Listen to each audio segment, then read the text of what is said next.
begin with a quick update on the incident that has dominated the day's news. U.S. Marshals shot two people in a car near Federal and Alameda this afternoon.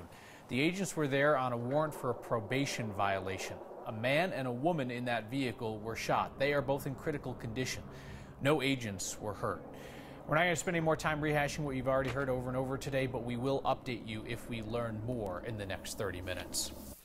The idea of pulling Colorado out of the Electoral College is getting attention, but perhaps not as much attention as fundamentally altering how we pick a president should get, you know? Democrats in the state legislature want Colorado to join a movement toward a popular vote model, so most votes would win. And that changed about halfway through the state legislature. Politics guy Marshall Zellinger and I want to be super clear. Nothing changes tomorrow or in 2020 if the Democrats vote to move Colorado out of the Electoral College. Now, that would require a constitutional amendment nationwide. We're talking about changing how we hand out our 9 votes, and it requires a number of other states to agree to what we're considering. 11 other states in Washington, D.C. have already approved what we're considering. This is a blank map, the electoral map, and I just want to use it for demonstration purposes. When I click it, it's going to turn red for Republican, but for the sake of this demonstration, I'm not talking about Republicans. I'm just adding up the states that have already approved this idea of tying their electoral votes to the candidate who has the most votes nationwide. So far, California, Washington, Hawaii, Illinois, New York, Vermont, Massachusetts, Rhode Island, Connecticut, New Jersey. I clicked on the wrong one. Let's do the right one. We'll get there. New Jersey, Maryland. Let's get Delaware off there. I don't know why that happened. And Washington, D.C. That gets us to 172 you see across the top. I knew that was going to happen. The states are so small over there. This would not take effect until states totaling 270 agree to do the same. So let's say Colorado does it. That gets us to 181 right now. This does not happen right away, but as you have been having some concerns, if the winner of the popular vote gets our electoral votes, but we didn't vote for that person, what's the constitutionality behind that? State legislatures, under the Constitution, Article 2, the executive article, basically determine how electors are selected to vote in the presidential contest to determine the winner. When we vote for president in Colorado, you're really voting for the 9 electors who will cast their vote for president. And in Colorado, whichever candidate gets the most votes in our state gets our 9 electoral votes. What lawmakers are considering is giving our 9 electoral votes to the candidate who gets the most votes nationwide. There's nothing specific in the Constitution that would prohibit this. This is a matter of the state legislature voting to, kind of adjust the system. And because there are no details in the Constitution, I think that piece of it is pretty open to making that kind of change. The most popular question or complaint that we're getting, will there still be a point in voting, since the candidate who wins Colorado may not necessarily get our electoral votes if that candidate finishes second nationwide? Well, there's always a point in people voting, because ultimately, if only 5 people vote, then 3 people will determine the outcome of the election. Kyle, if Colorado approves this, we're just put in a queue with these other states. Yeah. Nothing changes again until 270, and at that point, someone's going to challenge this legally before it could happen. What happens when this strategy doesn't advantage the Democrats anymore? We have to change it back? You know what? People have said that on our social media, on Facebook, and they're like, this is great until it impacts a Democrat, and then we're probably going to flip it back the other way. 3 times. 2016, 2018, I think it was 88 was the last time before that where the popular winner did not win the electoral. Oh, my. All right. We'll continue the conversation. Thank you, Marshall. Douglas County Schools is asking for more time to provide us, and therefore you, the public, with additional information about Michelle Grissom. She's the teacher and union leader who harassed a student online, called him Hitler Youth. We filed an open records request under Colorado law trying to get a better idea of what happened, and the district is asking for an extension to collect the records. This is pretty standard. We'll keep you updated on that. Want to let you know we are continuing to follow this. So Grissom quit her union post. She is still out of her classroom. She's also still getting paid for her time away from Mountain Ridge Middle School, where she teaches civics. Here would be a civics lesson: how Grissom tried on Twitter to out the then unidentified student who was face-to-face with a protester in Washington. But actually, Grissom doxed a kid who wasn't there. She named and shamed him, called him Hitler Youth. He apparently was back home at a basketball game. The Dougco School Board shut down public discussion of Grissom's actions last month. And Superintendent Thomas Tucker's first comments on this come in a column that was printed in local newspapers. There, he criticizes the rush to judgment, the rush to come to a conclusion about somebody before you have the facts. I'm reading this thing, and I was sure he was about to call out his teacher for making a public proclamation that some kid she doesn't know is the Hitler Youth, but no. Superintendent Tucker's criticism was not for the teacher who harassed a child online. No, it was for his community for being too quick to judge the teacher.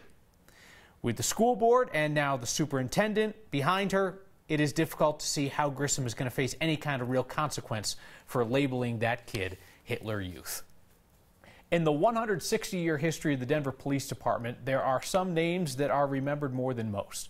Names like Selena Hollis, the officer who was shot and killed trying to break up a fight at Jazz in the Park 7 years ago. And that is why Hollis's family received the first of DPD's commemorative badges at the first event of many this year, marking 160 years of the Denver Police Department. Hollis's parents, Dorothy and Vincent, accepted the badge on behalf of their family. Officer Hollis was just 32 years old when she was killed. She had a young daughter. Know that people are curious about her daughter, and her family says that Selena's daughter's doing well today. She's 19 years old now. She graduated from high school, and she's going to college in our area.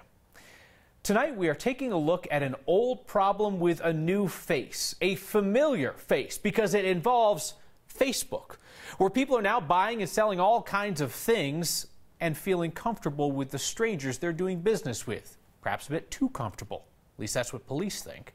Here's our Anusha Roy with that. Well, we want to make sure that people know about it because people are getting hurt now. Over the last 3 or 4 months, we've had almost 30 incidents of robberies where people have made connections through social media. You have cases, right, where someone was even shot? Yes. Yes, we do have one case where an individual was shot. They encountered a couple of people that were armed with weapons. What were they trying to buy? I think in this particular case, it was a cell phone. Is there a sense of false security when it comes to sites like Facebook of, oh, it's Facebook, I know this website? Yeah, I think so. I think there may be a sense that that person could be tracked down or that person could be identified. Which ones would you say are the top platforms that you're the most concerned about? We're concerned with all of them, whether we're talking about Facebook or OfferUp or Letgo, Craigslist. So police aren't saying stop doing this. They're just saying wisen up a little bit. And you know what you can do? Just go to a police station to buy and sell stuff. Denver, other agencies like Aurora, all dealing with this problem, said go ahead and use their lobby when it's open. Sites like Facebook, they've got tips too, but Kyle, we know a lot of people are just scrolling right past that. It might be worth taking time to read it. And you can see how this happens, because it's like when you're on Craigslist, you're like, well, that's a stranger. That could be some weird person. But on Facebook, there's a little picture of their face. So how bad could it be, right? Yeah, but it could also be a fake picture, so you got to be extra careful. Yep. Just want people to use their heads. Anusha, thank you. Our next question today comes from Rich, who says, hey, next. What's the status on getting a refund for the DMV for certain vehicles registered in December 2018 that were overcharged? Well, Rich, I have a saying, perhaps you've heard this before, because we ask people questions all the time, and sometimes we get an answer, and sometimes we just get a response. The DMV didn't give us an answer. We got a response to your question. State says they're still working on that refund issue. They don't know when drivers will be notified or when refunds will be processed. So, Rich, we will keep asking, knowing that you and others would like to know, and we hope to turn that response into an answer. Lindsey Vaughn says that her body will no longer allow her to do what she loves. She'd hoped to make it through this as her final season, but knee pain will force her to retire early.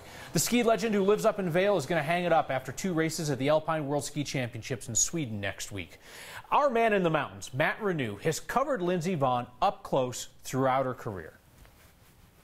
I'm 9 News Mountain News and reporter Matt Renew in Vail, a town where Lindsey Vaughn lives and might be spending a little more time now that she's announced her retirement. She has 82 World Cup wins. She's been to the Olympics 4 times, has a gold and 2 bronze. But in our time covering Lindsey and meeting her in places all over the world, we've seen an athlete determined to be among the best. She'll ski race right up to the line and often ride over it, crashing, burning, and building herself back up, rising like a phoenix from the ashes so many times. She has a foundation in her name, the Lindsey Vaughn Foundation, to help women in sports, and has dedicated her life to sport. And by the way, is also a very good sport, putting up with me and reporters like me in our requests for interviews, and in my case, a lot of corny jokes just for the chance to see her smile and laugh, which she's politely done. So before she retires, we just wanted to say, Lindsay, enjoy your last 2 races at the World Alpine Ski Championships in Sweden, and congratulations on an amazing run. There's a reason Denver beat out everybody else for the World Cup of ice climbing. And it's not because we're adventurous, though we are. Oh, Scooby-Doo's there. What's up, Scooby-Doo? Let's go along for a wild ride in the mountains, and we will even stay outdoors for your good news next.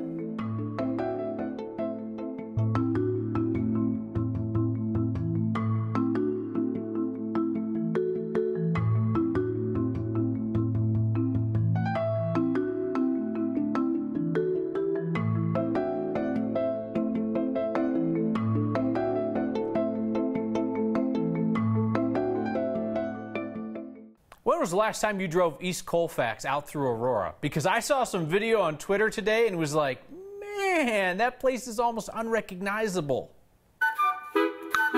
That seemed to be everybody's reaction to the viral video captioned, Aurora, Colorado. Love you, Aurora, but this ain't you. And Aurora police knew it. They dropped the bird box meme. Lakewood police piled on with a scenic shot of their city. Someone shared Wheat Ridge's wonder of the world. Parker looks different too. Apparently there's no more need to conserve water for your lawn in Highlands Ranch. Broomfield is developing faster than I remember. Commerce City showed off its new rec center, but the best troll of all belongs to the person who shared a shot of Jefferson County's Taj Mahal. If you get that reference, congratulations. If not, it's 2 seconds of your life you won't get back.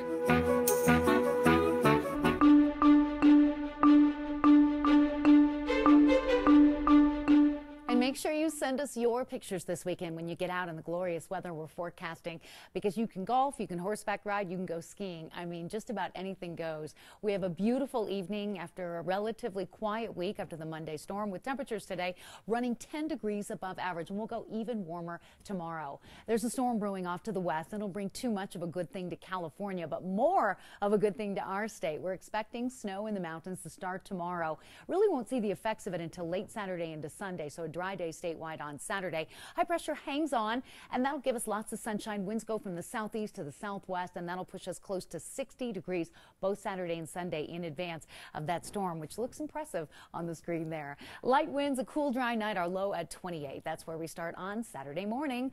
A mostly sunny day Saturday, high 60. We go warmer on Sunday with a few clouds coming in and some mountain snow. Mild weather to start the week. A little light snow Wednesday, should be done by Thursday.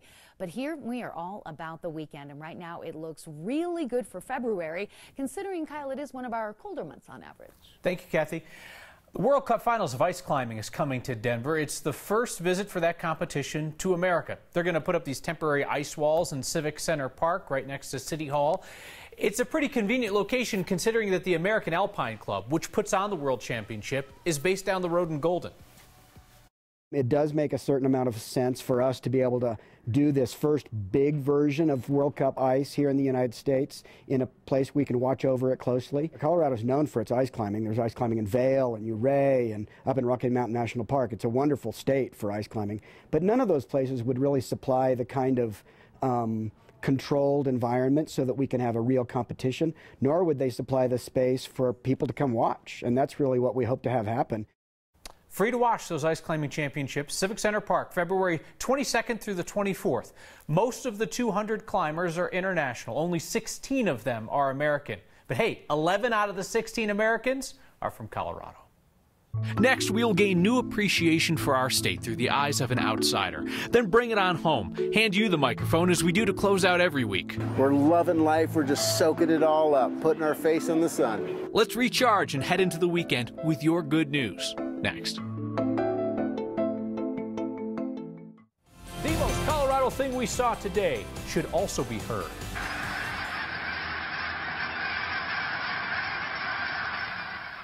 Ooh, they're like blocking out the sun. Our viewer Heather saw hundreds of geese up in Timnath off I-25 and Harmony.